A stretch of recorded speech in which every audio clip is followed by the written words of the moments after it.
Crazy story.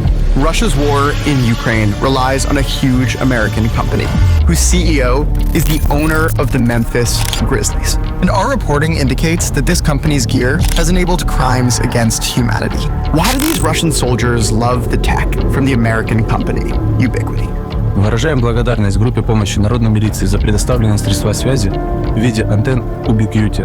Нет связи, нет фронта. Старая военная мудрость актуальна как никогда. It's actually simple, though it might not be legal.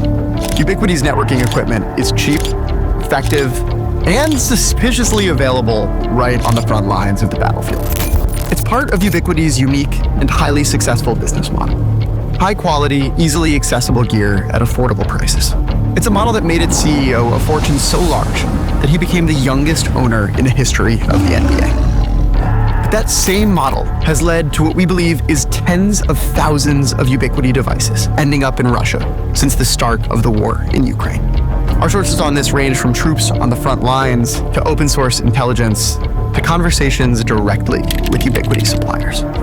As Russian forces continue their assault on Ukraine, Ubiquiti's devices serve Russian combat troops critical networking needs, including potentially enabling precision kamikaze drone attacks against Ukraine civilians.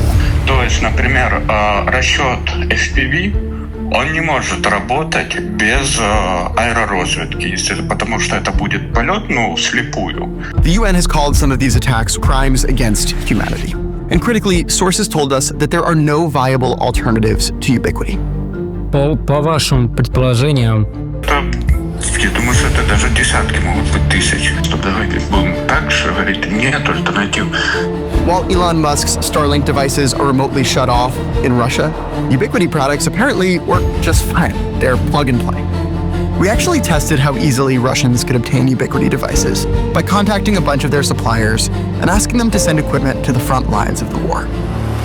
We spoke to nearly a dozen vendors in Russia, including some who claimed to be official Ubiquiti suppliers. Not only did they promise to get us the Ubiquiti gear in as short as a week, but they actually sent us thank you letters that they said were sent to them by the Russian military. The war in Ukraine is also heavily crowdfunded, so we looked on Telegram and found lots of social media posts from Russian troops thanking people, asking them for Ubiquiti devices to use.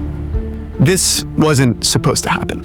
After Russia invaded Ukraine, the US enacted sanctions and export bans with the purpose of blocking Russian access to tools like these. But Ubiquiti relies almost exclusively on hundreds of third-party distributors for sales, rather than its own sales force. And Hunterbrook found that these third-party distributors have been supplying millions of dollars worth of prohibited Ubiquiti goods to Russia, likely in violation of US export and sanctions laws, often through third countries like Turkey or Kazakhstan, with the goal of obscuring these trade routes.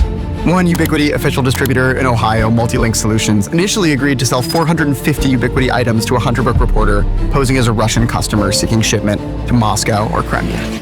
Yeah, we can ship to Moscow too, no problem. They later said they couldn't ship to Russia directly, but promptly sent an invoice for a shipment to Turkey, a well-known route for sanctions evasion.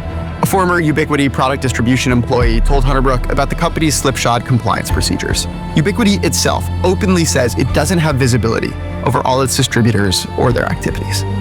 But claiming ignorance is not enough, according to the legal experts we spoke to for this story. Assuming that the company is aware and is not doing anything about it, that would be considered likely a failure to adhere to appropriate U.S. export controls. It's hard to know the extent to which company leadership is aware, but with relative ease, our team at Hunterbrook was able to find publicly available trade data showing Ubiquiti distributors sending millions worth of equipment directly to Russia. It's hard to imagine a $34 billion company couldn't do the same if it wanted to track where its products were ending up. And this isn't the first time Ubiquiti products ended up where they weren't supposed to. More than 10 years ago, Ubiquiti was fined for its, quote, reckless disregard by the US government. That was after Ubiquiti's products showed up in Iran. At the time, Ubiquiti just faced a $500,000 slap on the wrist. It was a first offense, and its CEO promised to shape up. It can't happen again, Robert Paris said in an interview. If it does, I'll be in a lot of trouble. Well, it happened again, and this time it looks much bigger. So the question is, what will the government do about it? Read the full story at hunterbrook.com/Ubiquiti, and don't tune this out because the war started years ago. People are still dying every day.